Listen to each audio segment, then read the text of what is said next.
Hey, thanks for checking out the Guy R. Cook Report. Today is the first episode of 2020. I let the other guys go first, just being nice about it. Actually, I was busy with some things. The episode for today is about the Google Pixel Book. I'm going to slip and call it a Chromebook, but it's way past being a Chromebook. Okay, it does run the Chrome OS. It has the Chrome browser, but it also has a partition set up as a virtual machine with Crostini, I think it's pronounced, to have Linux. You simply go to Settings, click on Linux Beta, click the mouse once, bazinga, it's done. I say click the mouse because you see those little USB-C ports it's got there up in the top corner? I've got an adapter, and it's in the show notes. If you go to the Guy R. Cook Report, .podbean.com. It's like every time. You'll see the link for the show notes there. And I've identified that product. I bought it at Walmart. It's a good little, about maybe 6 inches long. Might even be less than that. Might be 4. And it just plugs right into the side of the Pixel Book. And then it's got the larger USB female to put the dongle for the wireless mouse. Because I'm old and set in my ways, to be honest, and I've got to use the mouse, okay? So do check out the Google Pixel Book. There's a number of links. There's a lot of videos on YouTube. Look at the Pixel Book specifications. I think you're going to like the fact that it's got an i5 processor, 8 gigs of RAM, 128 gigabyte solid-state drive, and no fan. That puppy it weighs about 2 pounds, and it's a head turner for sure. The other things in the episode I want to shout out and thank. I'm looking back in the past. There's 2 people I want to pay particular attention to. I mean, we got to blame somebody, right? Well, back in, I think it was 2016 or 17, somewhere in there. I think it was 16 or 17. Yeah, maybe it was 17.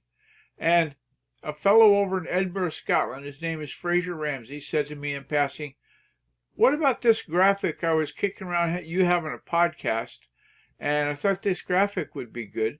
Well, time marched on. We found out that the Cook Report wouldn't work. It had to be the Guy R. Cook Report for the sake of keeping the name unique and not copied off of something else.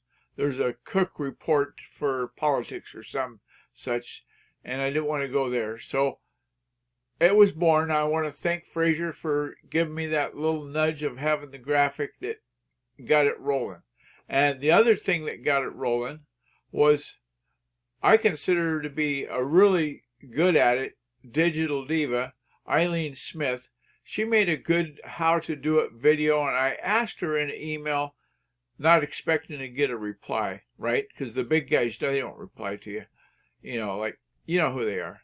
Anyway, Eileen will respond to you, and she told me about Screencastomatic. That's the program that I'm using right now to record this with, and they update it continually. For Windows, at $18 a year, that's right, $18 a year, it's a great little screen recorder. I would implore you to give that a try. I think they've got a free trial or some such that would make that happen. And Screencastomatic, it's a winner.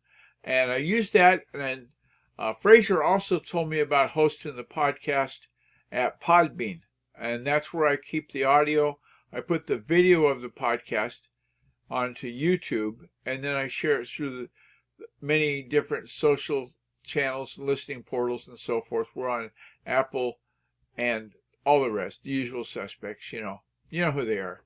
Anyway, somewhere in this episode, I've inserted a how to get a hold of Guy Cook. I hope that you bookmark that or save it somehow for that rainy day, God forbid, that you need to ask those kind of questions, because that's what I've done for about 20 years. I've worked as far up the food chain as been a level 1 support engineer at the Volt Consulting.